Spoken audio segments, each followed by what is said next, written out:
We are back in the studio to discuss Game of the Year. Matthew Kershaw, how you doing? I'm dead. That's never good. You were alive a minute ago. Yeah, well, you took so long making this intro and fucking up that I died. Well, it's going to be a really easy Game of the Year discussion then, isn't it? Splatoon wins. End of the year. Ciao. No. We actually have a list of people. It's not just Splatoon. 10 times, I swear. Do you want to run through it? I can do, unless you want to. You can. I'll give you the honour. You always make me run down these town lists. Yep. We should make listicles. Why are we doing podcasts? Because listicles are the scourge of the internet. I read like 5 a morning every time I go on MSN, which is my homepage. It's like, oh, here's some listicle about the fucking aphrodisiac properties of like melons and shit. Of course I fucking read that. Who wouldn't? 10 images of melons and people having sex. Game of the Year, in no particular order, is Star Wars Battlefront, Splatoon, Bloodborne, The Witcher 3, Wild Hunt. That's all one game, by the way. They're not 2 different games. Halo 5 Guardians, Fallout 4, Metal Gear Solid 5 The Phantom Pain, I think I fucked that up, and Undertale. Oh, and Rise of the Tomb Raider. Yep. This is probably an important category to remind people that we haven't played every single game that came out this year, obviously.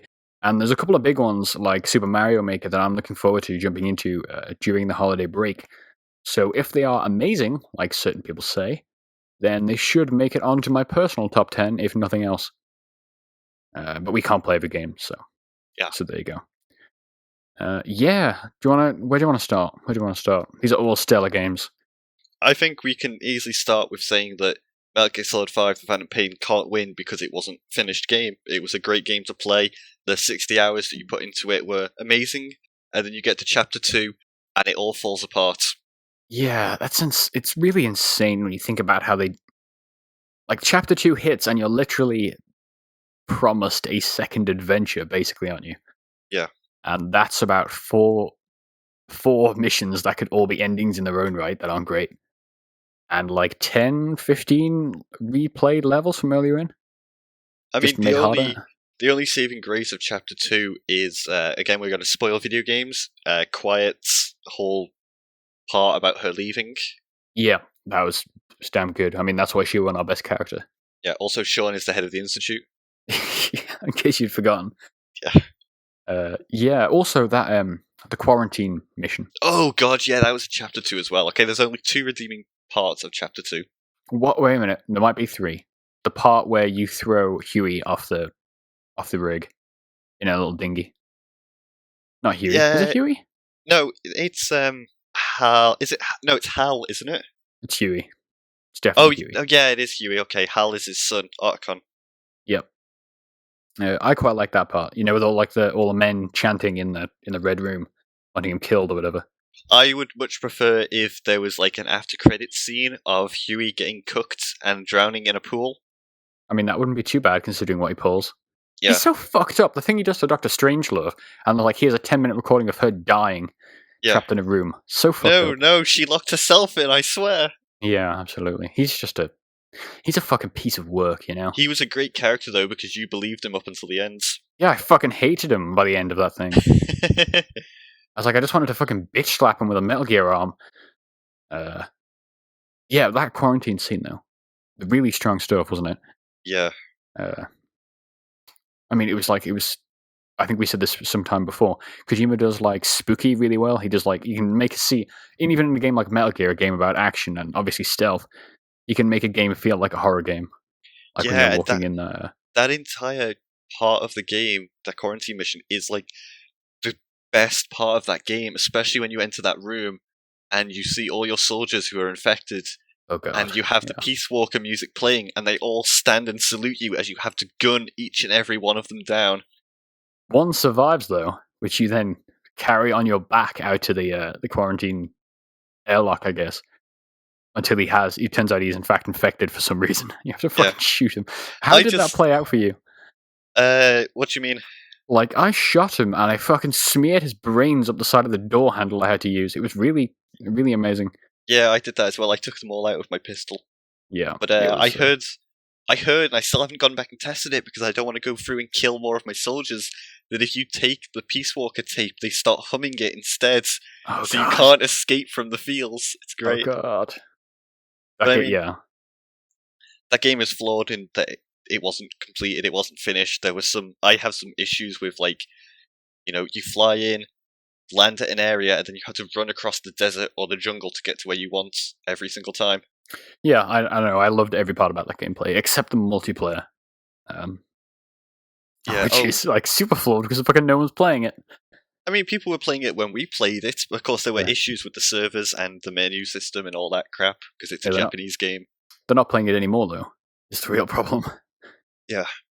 Well, I'm sure like the FOB seems quite active because every time I suddenly got into that game, I've lost like thousands of credits. Yeah.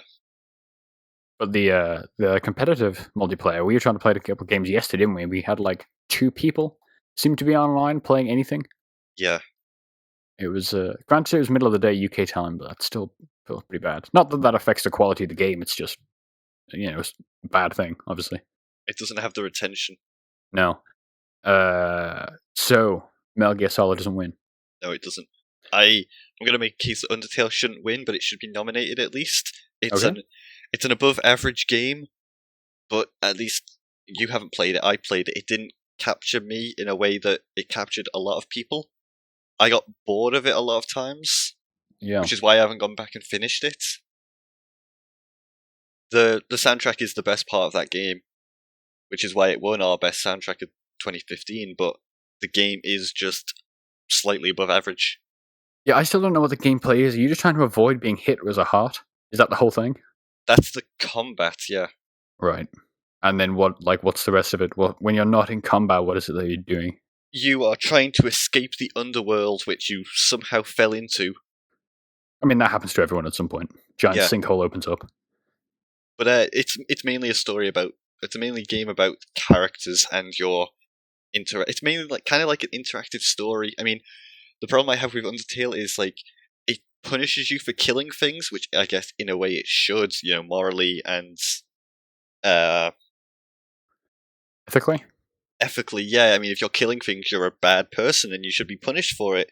And your punishment is fighting fucking Sans at the very end in like the hardest boss fight ever. See, the inner Buddhist within me debates the idea for punishment, but I see what you mean. It's actually quite cool that a game would acknowledge that you're being a nasty piece of shit, basically. Well, the whole story is like the monsters were banished to the underworld, and like the big evil guy at the end is trying to he's capturing human souls, and you're the last soul that he needs to unleash all the monsters back into the overworld where the humans are. Right. But all the monsters are like totally cool and chill, and they talk to you and help you out and stuff. He's just an evil asshole. Yeah. But yeah, it's just a game about the characters and your interaction with them mainly. Because like it punishes you for killing things, you have to spare things and not kill them, which leaves you weak for like big boss fights. But it basically rewards you for not killing things. But the problem is there is like Pokemon style wild encounters, and they just get annoying because if you don't want to kill things, every time like a fucking tsundere plane pops up, you're just like, I don't want to fight you, just go away. So do they like fighting them counts as like a negative karma or however they would? Yeah, if you kill them, it does. You can talk to them and you can do actions to make them not want to fight, and then you can just leave the fight and you gain XP that way. Yeah. So it is like an RPG then, like an old school thing. It's essentially an RPG, yeah. Yeah, I quite like the style. It does look like something of that era, or what I would think of as that era. Yeah. Which is nice. A lot of retro games, retro indie projects, I guess, don't. And that's one of the exceptions. But you don't think that should be Game of the Year? No. I take it you don't think Fallout 4 should be Game of the Year? No, I have a lot of problems with Fallout 4. I mean, I liked it a lot, probably for the reasons that you don't like it, I guess, because I don't like Fallout games generally. I don't like how simple it is compared to something like New Vegas. Yeah. I mean, they did a lot of things right in it with like the combat, the world building. Like, a problem I had with Fallout 3, and problem I had with Fallout 3 was everything was like in the sewers. Yeah, and it was just like absolutely. bland everywhere else, and then New Vegas was just bland everywhere with the deserts, which I guess makes sense, but it's not a fun game to explore in. Fallout 4 did things really well, where it has like a big, vibrant world, even though it's smaller than like the Skyrim world, even. But it was so Yeah, full of stuff to explore in. But then yeah. it Did kind you? of let down with how simple it's gotten, and I don't just mean like the dialogue system. Like people bitch about that. I don't have a problem with that. It's just your skills, your special stats don't attribute anything in the game, more or less. I found one instance where if I had 9 intelligence, I could do something, and that was it. Yeah, you're right. I didn't encounter many of them either. Which maybe, I mean, it's part of the dialogue, isn't it? Really, they limit you to 4 things with very limited descriptions. But Yeah, I and it guess doesn't. like, there are encounters where you can resolve things with like intimidation and stuff, isn't there? Because I have like the lady killer. No, I don't. I have the female version of the lady killer, so men like me more. And they were definitely certain dialogue choices I could only do with that perk. Not many, but there were a few. Yeah, but it doesn't take the special stats like new. I can't wait until Obsidian go and make their next Fallout game because it'll be like New Vegas but on Fallout 4's engine, and it'll Yeah, be a lot better. It'll be a lot more flushed out and not as, I don't want to say casual because that like insinuates that simple is, more accessible maybe. yeah, it's more accessible. Yeah. See, I like that because Fallout's always been a janky mess. It has, yeah. I mean, this game is a janky mess as well. Yeah. Vertibirds crash everywhere. I've lost control of my character and been unable to move until I restart the game. I found the building system really compelling, even though that's perhaps the most janky part of the game. Oh god, yeah, that I spent a lot of time building my Shingeki no Kyojin settlement. Yeah, people I've heard talking about that game, some of them don't understand that. Just like the act of, even if it's a bad act, even if like your walls are just floating an inch from the floor, the act of building something in a game where you couldn't previously is like really powerful. You get it kind of, in like the Dragon Age games or even the Mass Effect ones where you're building this crew, or in my Dragon Age case, you are building a keep. But it's so much better here, where you can actually physically lay the bricks, Yeah. as it were. Really powerful stuff. Some of the areas though that you can unlock to build in are just absolutely pointless. Which kind of ones do you mean? I found one that was just like 2 desolate houses and like a car crashed into a house and it was like, this is now a settlement, you can build here. I was like, why would I want to build here? Yeah, there was a couple of them. I started doing some of the Minuteman quests later in the game after I'd finished it, and a couple of them are just like, here's a random street. Like, great, well, there's all this fucking pavement I can't build anything on. I can't put crops down anywhere. Yeah, I know what you mean. Did you build up that star settlement? The giant fort? No, I built up Red Rocket. Oh, the little gas station. Yeah. Yeah, I built a massive metal fortress. This was when I was using console commands later on after I reviewed the game. I gave myself like 4,000 metal and built a huge fucking wall and bridge system around. The drive-in cinema one with the big. It's already Yeah. got like a huge metal wall around Yeah. there, which was pretty sweet. Useless but sweet. A lot of laser guns around the outside. Yeah, I think Fallout 4. To me, it was really the writing. Like, I actually wanted to play that game, whereas normally I don't. I find the rating really blends. Oh, but my woman's so sarcastic and cool. Yeah, the sarcastic is the best thing about that game, but like the game doesn't make sense. Like the Institute never tell you why they're building synths to replace people on the real world. They just keep saying, "Yeah, we're going to help and rebuild the world." How does replacing humans with synths do that? They never explain anything. It's Have like you sided with them? No, not yet. Right. I'd be interested if you did, because I sided with the Brotherhood, and so you never find out that. You just blow the fuck out of them with a nuke. But it's like it seems like Bethesda had a story they wanted to tell, but then they kind of got sidetracked, being like, they got halfway through the story and they were like, guys, what if we just let players build their own settlement? And then they fucked off and did that instead of finishing the story. Yeah, I mean, I don't know. I didn't have any problem with how mine wrapped up, but like, I wasn't looking for justification. I was looking for my son. So I forgot my son existed, so to me, that was the compelling point that overruled like every action I did, because I was really role playing that game hard, which is not something I often do. Yeah, and it was all about the son for me. So I never really bothered to ask the questions of why the world was the way it was.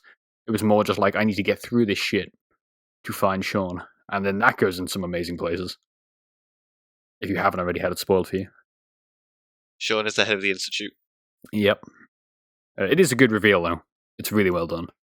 Yeah, I think it's pretty good. I think it's fucked up when you enter the Institute for the first time. You see Sean behind like a glass cage, and then this fucking old man comes out and he starts taunting you about the child, and then he's like, "Actually, no, I'm Sean. We just want to see how you would react." Yeah, it's pretty bad. That's why I shot him in the head at close range with a shotgun. Asshole father Sean. Sean's an interesting character though, considering he was taken at a young age, raised in the Institute. He has like no emotional understanding for that shit. No, that's why I had no problem myself in killing him. Yeah. But I didn't take the... Even when I had to nuke the place, the other Sean, the synth Sean, then thinks you're his mother, or then thought, well, because I was playing as a woman. So then I had to make the decision whether I was going to bring him with me or leave him there. I was surrounded by heavily armored Brotherhood guys, so I had to leave him. I probably could have taken him with me, but I didn't want to see how that ended. I wonder what happens. Does he become like a companion? I have no idea. But there was no way I was going to take him out of there under any circumstances. So yeah, fuck the Institute. It's funny when I started doing stuff for the Brotherhoods. I got Dance with me, and then I went off to do an Institute quest in which I had to help some synth kill a runaway synth, and Dance was with me, and he kept making snide comments at the synth that was with me. Have you done... Oh, fuck. Have you done the mission? And then, hang on, and then halfway through the mission, a Brotherhood vertibird appeared, and the synth started to attack it, and a massive war started between the fucking invincible synth on my team, Dance.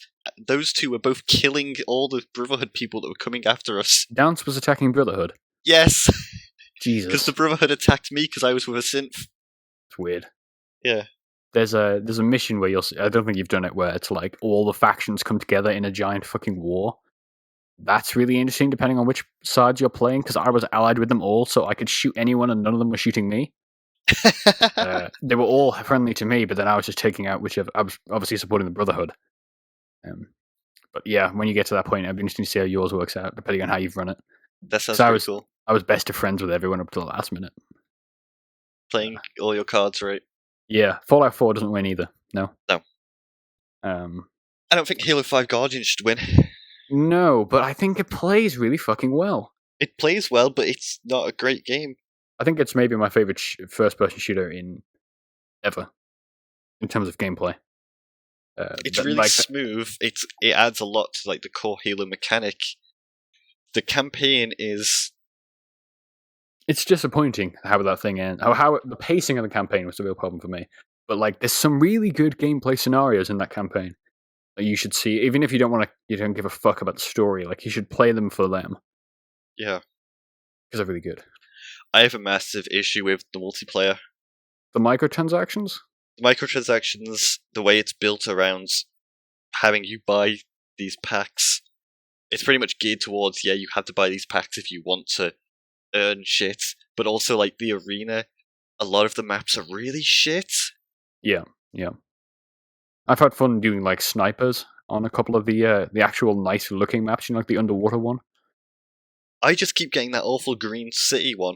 You don't like that? I quite like that. No, I hate that one. But no, I'm not a fan of the arena. But I don't know if I'm not a fan of the arena because I'm playing so much of Warzone, which is bigger, more explosive. It's almost like Battlefield Halo, isn't it?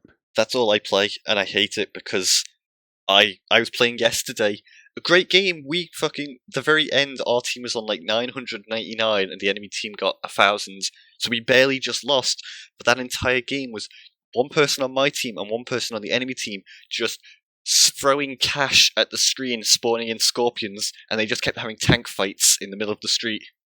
The problem with that is, though, there's no way of knowing that person bought them, as opposed to they've played lots. I guess, but at the same time, there's no way to earn those scorpions without either buying them or playing lots. Yeah, I think it is fucked up, but yeah, I don't know. At some point, I can only get angry so much at that because that's just how it is. Yeah. But yeah, I mean that's part of why my review didn't reach all the way. It was because it was that stuff and it was campaign pacing. Basically. The way Halo 5 is geared, that is the future of Halo now, and it'll probably be the future of modern FPSs for a few years now, geared up to. I mean, look at Black Ops 3, for example. They're God, doing the same thing. They've just added. I hate that's worse to me when they add microtransactions after the fact. So you've already had a lot of people review the game. You've had all like the initial buy-in, like the millions of people who would have played that game and said it was great early on, and then 3 months later, or however many months later, you're now adding microtransactions, which you know nobody will like. Yeah. Such a shitty business move. It's always bad when games do that. It's not just Black Ops. Forza did it a couple of months ago. After being praised for not doing it because Forza 5 was riddled with them. Yeah, it's really dumb. Yeah. I don't think Halo 5 should win either. I've already crossed that out on our list. I don't think The Witcher 3 should win either. Like, a lot of people love that game. I certainly like some of the writing, some of the characters are fantastic, like second to none. There's some really good stories in there. We've certainly mentioned the Red Baron, the guy at Velen. Yeah. His whole thing with his family. That goes on for like, that crosses over with the main story for like 20 to 40 hours. It comes like that guy comes back and his family's troubles come back. And they're really interesting. And there's some really great stories like the Succession War thing on Skellige Islands is pretty good. I'm a fan of like witch hunting and persecution, and that's all about what's in the city. But so much of that game is just like slow ass. You're following this woman to the conclusion you already know that will happen. Like, it's just so slow. Like, the actual thing you're doing, the main quest, is so one note. You can foresee it a mile away, and it wrapped up for me in a really shit way, despite the fact I was doing the right thing. Yeah. Which, maybe there's some commentary there to be said, but I just didn't enjoy it, and I didn't like Geralt, so... Plus, you had a lot of technical issues, didn't you? Oh, I was feeling sick for about 10 hours in the middle. Like, the swamp looks amazing, but the frame rate hits about, like, 10 frames a second to maybe 20 at most. Similar in certain parts of the city, so I was just feeling sick for like a day and a half when I was going through those parts, which wasn't great. And then, yeah, this is like the combat is... Some people love it, I really don't. It's finicky. Everything about that game is finicky. If you want to fucking open a chest, you better hope you don't hit the candle on top of the chest. And you like ignite the candle for no reason. And they fixed some of these things. They fixed a lot of these things, actually. They patched it a lot, but that wasn't the experience I had when I played it. I still don't think it's an amazing game. Certainly good in places, but not amazing. Bloodborne, on the other hand, really good. I've come to think more highly of Bloodborne since I played it. Fucking amazingly hard game, obviously. I'm told it's not as hard as some of the Dark Souls games, but whatever. I haven't played more. I've only played 2 and a bit of Demon Souls. But yeah, Bloodborne, really good. I'm trying to think. We talked about it, it won our best narrative, so I don't want to spend too much time talking about that. It's really the atmosphere, the ambience. Like, it's so gothic. It feels like you've dropped out of Warhammer or something, but without the comedy elements. Yeah. It's just the whole game is brooding. I guess the best way of describing it. The problems with it that I have are some of the gameplay things are not always fair. Like, sometimes your axe will swing through a wall when it shouldn't. It'll just clip through it and it'll connect with the enemy. Other times it'll ricochet off it. And when you're in the heat of when you're in that gameplay, when everything is so tight, when you literally learn every frame of animation in your character, because that's how you survive, when you have those problems, it's just like, you just want to fucking throw your controller out of the window. Yeah. It's just frustrating. It's not like good gameplay. It's not difficult. It's just, well, no, now, this time my attack didn't land, so fuck you. And the back half of that game kind of... the bosses don't live up to what they did early on. Like, it gets easier, it gets more simple, I guess. But I do want to go back and play the DLC, because I've heard good things about that. And it's such a different kind of game. Really got under my skin, and I keep thinking about it as the year goes on. So we should definitely bear that one in mind. Splatoon is a fun little jaunt. Kind of unlike anything else. Nintendo's first multiplayer shooter. And you shoot paint on the walls? That's insane that 2015 was Nintendo's first multiplayer shooter. I guess they've had... I don't know, they might have had multiplayer in like a Metroid or something. But this is the first one that matters. And it's really good. Like, the short matches, the short bursts... really... Yeah, really good. I want to go back and play it. They've been adding loads of content to it, loads of maps, guns. There's only a few different... From what I understand, there's still only a few different types of guns with a few tweaks here and there. But there's like... It's a really It's really good. It's like, I don't want to say it's revolutionary because I don't expect a lot of paint-based games to come out, Yeah, but it really feels like its own thing. Uh, it's definitely it's unique. Yeah, and it's like there wasn't a ton of content at launch, but like I said, they've added some, and content generally isn't something I have an issue with personally because I play too many games. I'd rather have short games than long ones, which is just tend how The problem with The Witcher was it dragged on too long, so it's like if you give me a 10-hour game, I'll review it in a week or in a day, 2 days maybe, 1 day to play it, 1 day to review it, and I'll be happy. But yeah, Splatoon's definitely up there with Bloodborne. Battlefront's a similar situation, but I have actually played like 40 to 50 hours of that game. Really fun. It is simple. It is an accessible shooter, but it just it captures the. It's why it won our best looking game. It captures the movies perfectly. It looks amazing doing it. Has a good crop of game modes. Like hero hunt modes are actually really good, considering there's only like 3 heroes and 3 villains. Because that's when you drop 3 heroes and 3 villains against each other with like a small squad of like support AI. So it's round based. So it's like you're just playing like half an hour matches of these heroes like fucking throwing lightning and blaster shots at each other. It's good. Otherwise, you've got the big game modes as well, like the recently added Turning Point, Supremacy. They're really good. I mean, what did you think of the beta when you played it? It was great. It was so smooth, so fluid. I understand the criticism that there's not a lot of content there from people, Sure, yeah. but I mean it looks great. It's like Rainbow Six Siege for me, where I'll pick it up when it's cheaper to justify the price because I don't see spending £60 on a game that I feel like hasn't got enough content there for the price. Yeah, I mean, like Siege, content has never been an issue for me, really. Generally, it's not. It's less about how many maps with me and how many like ways to play are there. Battlefront obviously enough of that. Like the fucking Turning Point mode is so cool. That was the Jakku one. We did a video off a couple of weeks ago. I don't know if you remember, where it's like a big long map, like the Walker Assault, but where it gets narrower. So you have got 3 potential capture points, and you've got 2 potential capture points, and then you've got 1. So it's like this fucking fight's just getting ever more intensive. And the maps are like really varied. Like Endor, which wasn't in the beta, has got like the whole vertical levels to it, Yeah, and it's super dense. So it's like that's entirely different from fighting on something like Hoth, which is by comparison, snowy dunes, I guess. Really cool. I really like everything that Battlefront puts down. More of it would be good, but yeah, like Splatoon, it's not something I have a huge issue for. Rise of the Tomb Raider has probably more modes than it needs. It's got a whole like multiplayer thing, different wave based. You can create your own somewhat custom. They're sort of like round based score, like firefight. Basically, you've basically got firefight controls in Tomb Raider. yeah, And you can share them with friends and stuff, and then it's all leaderboard based. But then the actual main game is what actually matters with Tomb Raider, and it's fucking fantastic. It's similar in gameplay to the 2013 one, but expanded in a few areas. It's more open worldy, and some really fun areas. The optional tombs are a huge part of that.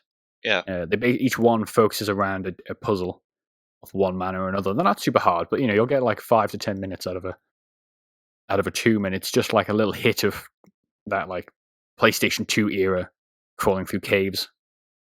Boom, solved a little puzzle, move on. They're not frustrating. The whole game is like basically Laura being a badass and seeing shit explode behind her. And it's really not about her getting the shit beaten out of her like it was in 2013. yeah, Which is good. You really feel like she's moving places because early on there's a little bit of that. It's like a really cool scene with her lighting it, like Indiana Jones style thing. She lights a torch in this fucking really cramped cave, and there's just fucking scorpions running down all the walls. Because that game looks so fantastic. I love that game, but it's very like 2013 Tomb Raider. So, in terms of Game of the Year, I feel like Game of the Year should be something new, or something pushing in a different direction. Maybe. How do you feel? yeah. What do you think? What do you think? Because it's like I like any of those 4 games that we've narrowed it down to, but for different reasons. I would agree. Probably like Battlefront is you might get annoyed. It's like just a Battlefield game. I think it plays very differently, but I see what you mean. It plays differently, but it's shooter, essentially it's a multiplayer shooter. It's not doing anything really unique. If anything, it's taking out content from its siblings like the Battlefield series. Yeah. Splatoon is something new and unique and colourful and fun, but it's kind of lacking. It lacked content. I don't know how much content there is when it originally came out. There wasn't a ton, but they're added a lot more. Bloodborne is a Souls game. I've only seen stuff from the videos that we've done audio for. It's about attacking rather than strategic defense, which is what the Souls were about. Yeah, and Rise of the Tomb Raider, like you said, is just like the 2013 one. It doesn't really innovate at all on it. I think what it innovates is I won't say the narrative, because the actual core story isn't that. It's like it fucking really damn good adventure, like the best. It's fucking, that's why it's on this list. It's without a doubt, it's a really good game. Gameplay wise, yeah, it doesn't do a lot more than 2013 Tomb Raider, but it's just so fucking, it's so perfect for what it needs to be. Which I think is also true of a lot of Bloodborne, really. It's got its weak points, but fucking atmosphere. Unmatched by anything else in this category. Yeah. Anything else is one might say. I agree, though, that Battlefront is, at the end of the day, just a multiplayer shooter that I fucking happen to enjoy a lot. I don't think that should win. I mean, where do you fall on the Splatoon, Bloodborne, Rise of the Tomb Raider thing? I've played neither of them. We've got an exclusive from every console right there. So which kind of fanboy are we this year? I mean, I would go for any on that list. They've all got their own. Splatoon is just fucking this wonderful, expressive game that really is quite unlike anything else. Bloodborne is, by comparison, the most depressing, depraved, dark abyss you could delve down. But I think it's so good tonally. So very Honestly, good. This is up to you. I've played neither of these games. This is down to you here. I'm inclined. I think Splatoon is the answer you can feel great about. Off these three, you can be like, yeah, Splatoon, fucking, it's great. Nintendo did it again. Beat it out the park with a new game. You never would have thought they would have been able to launch a new franchise that would have been fucking any good in 2015. But at the same time, it's like my best experience. My longest experience has been Bloodborne and Tomb Raider. So I can't decide. Well, you're going to have to, because I have no input on these. I think on my personal top 10 list, which I haven't written yet, but I will write, I think Tomb Raider is going to be higher than the other two. But I think Splatoon does. It's pure innovation. I think Splatoon or Tomb Raider, you decide right now. You can't give this to me. I've played neither of these. It's up to you here. Would you feel bad about Splatoon knowing that it launched with little content? No, because I'm happy to. Two of these games are 5-star games for me. If you want to go with Splatoon, go for Splatoon. I feel almost like I know that Splatoon's going to be below Rise of the Tomb Raider on my personal list, so it's almost like what's different between them. But I think the personal list is more like experience, isn't it, as opposed to. I think Game of the Year as an award has to mean more. Yeah, and I think Splatoon pushes it in more interesting directions that the other games just simply haven't. So yeah, Splatoon Game of the Year. Sure, I'm gonna go listen to Squid Sisters to celebrate. Fucking really good soundtrack. So yeah, that's Game of the Year is Splatoon. Yeah, I would say surprising, but to me it was like one of those 4 games. Yeah, that's awesome. We'll be back tomorrow with most anticipated game of 2016, which should be a way easier, albeit a longer list of games to talk about. It's gonna be like an hour long. I think the actual decision will be about a minute long, but we'll get there tomorrow. DJ Creamy Dropper. Ciao, ciao.